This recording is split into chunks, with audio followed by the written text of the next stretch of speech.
This is a viewer request video. It's on external and internal respiration. The outline to this is first we'll talk about why gases move the way they do. Then we'll talk about the difference between external versus internal respiration. So first let's talk about why gases move.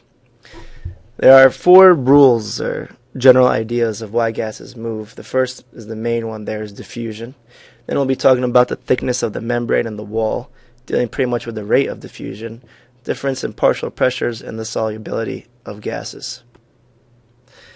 So let's begin talking about diffusion. Here we have a container or a tub of water, and what I'm going to do is put this little divider here in the middle.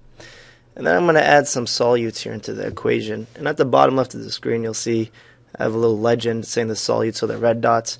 So we have a lot more on one side and we have fewer on the other side. These solutes represent salt in water, for example, or they can represent what we're going to be talking about, gases in water. So as you saw, a question came up here on the left-hand side saying, will the solute move from side A to side B, or will it move from side B to side A in order to reach homeostasis or an equilibrium? In other words, which way are these particles going to move so that we have an even amount on each side? Well, hopefully this one will be self-explanatory. As you look at it, we're going to move from side A to side B. As you can see, we have 5 on the left-hand side and 5 on the right-hand side. Now, number isn't important here, it's just like relative amount. And what's really going on is they're always going back and forth, just trying to keep the concentrations even on each side. So from side A to side B. So another question as well that's related, do solutes flow from high to low or from low to high concentration? Well, look at it. Which side has a higher concentration? Which side has more solutes, more gases, or more salt, for example? Side A. So it's going to flow from high to low, which is from side A to side B. Now let's look at the thickness of the membrane, or the wall that's dividing it. Let's make this wall a little bit thicker. So do you think a thick wall is going to make it more difficult or easier? In other words, is a thick wall going to make diffusion faster or slower for these solutes to get across to the other side? Well, think about like a castle. The bigger the barrier that you build, the harder it is for these solutes to go through. So it's going to take longer. So that's not going to be good if you think about the lungs. You don't want to have a hard barrier, because when you're trying to breathe, you want these gases to flow through much easier. Okay, so here's the question that I was trying to lead you into here. What type of epithelium do you think the alveoli of the lungs will have in order to make gas exchange quicker and easier from the air we breathe in to reach the blood, in order to be transported to the rest of our tissues? Well, you can pause this and you can think about it. Okay, so hopefully you paused it and thought about it. Well, again, think of a castle and a wall. If you have a huge barrier, it's going to be hard to get through. Which one of these barriers looks the largest? Well, you might be thinking simple columnar or stratified squamous, but it's going to be stratified squamous. There's going to be many more layers, like the layers of our skin, for example, protecting us from outside pathogens or anything getting inside our body. These other ones here, cuboidal, columnar, these are more dealing with secretion. So it's going to be simple squamous. We have a much thinner barrier. Gases can diffuse through these cells much easier. Let's talk about partial pressures now. So I got two faces here, just two people. We got a red guy and we have a green guy inside of here. And the red guy's moving around and he's hitting the walls. He's exerting pressure on the walls, represented by those red marks on the wall. And then we have this green guy. As he starts to float around through here, he starts to hit the walls as well too. And he exerts his pressure on the walls. But what happens if we add more of these red guys inside of here and then they start swimming around? Well, naturally they're going to exert more pressure on more of the walls. And that's pretty much what partial pressure is. The more of a substance you have inside a fluid, for example, the more gases that you have, and these gases are always floating around, the more pressure they're going to exert on the container and upon each other. All right, let's try a question here. If atmospheric air at sea level is approximately 21% oxygen and 0.04% carbon dioxide, then which of these two gases has a greater partial pressure? Well, to have more pressure, you got to have more of yourself in there, or more of that substance in that area. So naturally, if there's more oxygen, then it's going to have a greater partial pressure inside there. Let's try another question. For example, inhaled air has a partial pressure for oxygen, all right, and this is the symbol. You put a P representing partial pressure, and then the gas you're talking about, O2, oxygen, of about 160 millimeters of mercury. And carbon dioxide has a partial pressure of pCO2 of 0.3 millimeters of mercury. What is the total pressure of these two gases? Well, partial, meaning part. You have two parts, a part of oxygen and a part of CO2. Add the two parts together, and you end up with 160.3 millimeters of mercury. Good job. All right, let's move on. Number 4, solubility. Solubility governs how much gas can be in a solution. Well, here's some facts. Carbon dioxide is the most soluble. It's the most soluble, and therefore it can be transported in plasma much easier. So that's actually a topic when I discuss gas transportation that we'll come back to. But right now, what does it mean, solubility? It means it stays in that solution much better. For example, let's say you had a cup of water and you put some salt in it. It's going to be soluble, and you put a little bit more salt, and you put a little bit more salt. But the more salt that you put in there, you're actually going to start seeing it. Because before, when you're putting in a little bit and you stir it, it tends to dissolve in there. But then it starts to precipitate, which means it's not soluble anymore. You've oversaturated it. But with gases, the gases, well, they're lighter than the water. They're less dense, so they're going to tend to flow out of the water. So as you see at the legend on the bottom left, the oxygen is represented by the red dots, CO2 by the green. And again, I'll do that, show you what happened, is we had much more of the oxygen leave. Right? Just look at that. A lot of the red dots are leaving. Just one of those green dots is going to leave. So CO2 is more soluble. It's going to stay in the solution much better. Let's continue on to external respiration. Right, there's external and there's internal respiration. You've probably seen your textbooks and you've seen externals at the level of the lungs or the alveoli and internals at the rest of the body. But we just kind of want to visualize this a little bit first. So we take our big breath of air in, and air goes into our lungs. So down at the end of that point, at the lungs, that's where external respiration is going to happen. It's a little counterintuitive because you're looking inside the body, but it says external. Well, remember, we're still connected to our external environment. If you could put your hand all the way down inside your throat, down your windpipe. What is that? Hopefully remember, that's your trachea. Down your trachea, which would be the windpipe here, through your bronchi and down to the final little grape sacs. What are those things? Those are the alveoli. So you get down to the alveoli, you're still connected to the outside, so they call that external.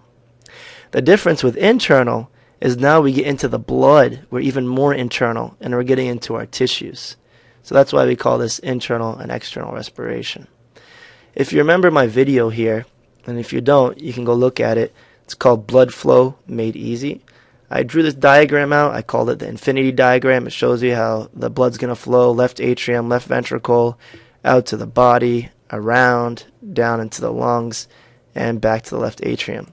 Well, if you're still using that diagram, external respiration is over here on this side, and internal is over onto the other side. So you can keep adding onto this diagram.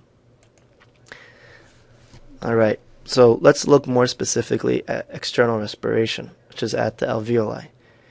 If we take a little piece of the alveoli with the capillaries surrounding it, and we zoom in on it, on this picture I'm borrowing from Pearson here, you can see that there is blood flowing in on the capillary, and it has these partial pressure numbers, and then the alveolus, a little section of it right there with this partial pressure of their gases, and then the partial pressures over here.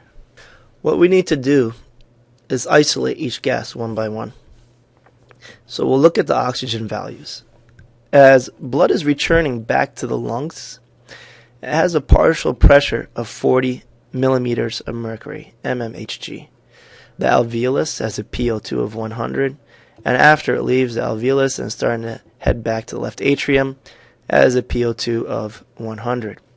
So let's make a little simplified diagram of this.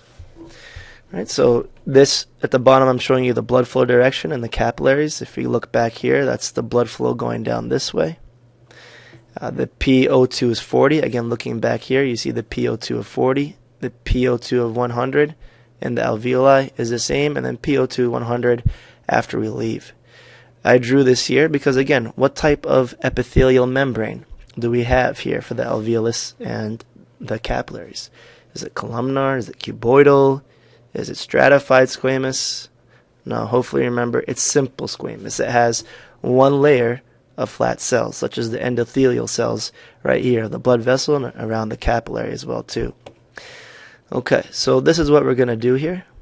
We're going to show blood flowing in here. The red dots, if you look at the bottom left, represent the oxygen. So we have a relative pressure of, or a partial pressure of 40. In the alveoli, it's higher at 100. So what we need to do now is compare the partial pressure of oxygen in the alveoli to the partial pressure of oxygen in the blood flowing from the capillary towards the alveoli. So let's remember back to what we just did about diffusion. We had side A and we had side B. Which side had the higher concentration? Well, side A. And again, it's going to flow from low to high or high to low. It's going to flow from high to low, so from side A to side B. And that same exact idea now, when we go back to the alveoli and to the capillaries, so which way is it going to flow? From the alveoli into the capillary? Or is oxygen going to flow from the capillary into the alveoli? Well, where do we have a higher partial pressure? Look at the alveoli. We have a PO2 of 100. And then over at the capillary, we have a PO2 at 40. So as the blood flows by, oxygen will join from the alveoli. Again, I'll repeat it once more. Oxygen flows through and continues to oxygenate the rest of the body as it returns to the left atrium. And as you see, we have homeostasis, which means we have a balance now of the PO2. And that's how it equilibrates, and how it knows that's enough, is because it's going to match. We have 100 here, and we have 100 over there. So that's why when you look at this diagram, O2 is heading into the capillaries over here. Okay, let's try CO2 now. So we need to take the values of CO2. You can see the 45 as it's approaching the alveolus, the 40 in the alveolus, and the PCO2 of 40 as it's leaving on the capillary. So we're going to do the same thing again here, but now we changed the colors and we changed the gases. The legend's at the bottom left corner of this screen. So hopefully by now you're starting to get the idea. Where do we have a high concentration of CO2 and where do we have a low? Well, the blood flowing towards the alveoli, as you can see, it's higher. The concentration of CO2 in the alveoli is lower. So what's going to happen? Well, as it flows by, CO2 is going to enter into the alveoli, and then we're going to breathe it out. And that's why we breathe out CO2 versus O2, which we breathe in, and we're going to have homeostasis at the end. It's going to match its number, 40 and 40. So the partial pressure changed about 5 millimeters of mercury.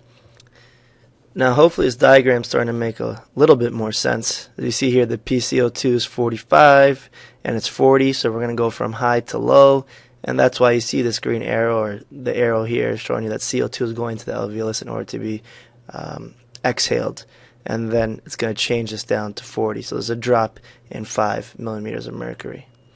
So realistically, what's happening? Well, both of these are happening at the same time, so you'll see O2 come into the blood and CO2 leaving the blood and going into the alveoli, and it's going to continue. The CO2 with some O2 will be exhaled, but the majority of the O2 will come into the blood. So just one more time, there's going to be a change in diffusion across the membrane of both gases. And so external respiration, both O2 and CO2 are moving together, but in opposite directions. Now, internal respiration should be much easier to understand once you understand external. All you're going to be doing is reversing the flow or the pathway of both the gases. So again, internal, what does it mean? Internal means at your body tissue cells, such as your myofibers, which are going to be your muscle cells that you can see over here, your adipocytes, your fat cells, other epithelial cells that could be in there, cuboidal cells, whichever, anything basically in the body other than your lungs, immune cells as well, and again, lots of other cells in the body. So here's a question. Why does oxygen diffuse into the tissues as blood arrives on the capillaries? And what is the change in PO2 of the blood as the capillaries leave the tissues? Well, of course, try to pause this and think about it, but I'll continue here. Well, the first part. Why does oxygen diffuse into the tissues as blood arrives? Well, let's look at our values. We have a 95 up here. We have a 40 there. We have a 40 down there at the bottom. The first two ones are the more important ones. We have 95, we have 40. And what's the rule here? Well, diffusion. And diffusion, which way do solutes move, or gases, for example? From high to low. So that's why we go from our 95 to our 40. And that's why you see this arrow here, why oxygen enters into the tissue. And we continue.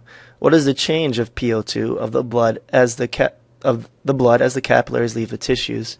Well, the PO2 is 95 here and 40 here. We do a little math, so there's a difference of 55 millimeters of mercury. So you could do the same thing with CO2. As you would see, there's 40 over here and there's 45.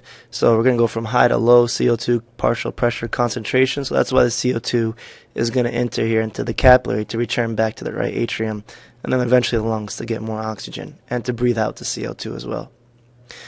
Now, something you might be thinking as you look at these values over here, well, actually, let's look over on this side. You see that the PO2 is 40, and the alveoli it's 100, and then again it's 100. But when you look back at the container, we showed that solutes are going to move over. So you might be wondering, why is it not 40, the difference between there, you know? Why is it not like somewhere between 60, 70, 80? Like, how is it both going to be 100? Well, the thing is that you're always breathing in oxygen. You got to consider like you have an unlimited or an infinite supply inside your alveolus, because you're always breathing in oxygen. So you can pump an unlimited amount until you reach homeostasis or equilibrium. The same applies for the CO2 over here, where at the cells, your cells are always making CO2, so you have an unlimited supply, which is producing about a partial pressure of 45. So it's going to equilibrate to be 45 and 45. Again, just keep in mind the diagram that we used. Again, if you want to find this, look up blood flow made easy, and you'll find how we got this diagram of the heart. But external is happening at the level of the lungs, and internal is happening at the rest of the body. If you have any more requests of videos you would need, let's say you have an exam coming up shortly, then feel free to email me at jrufael@gmail.com. Thank you.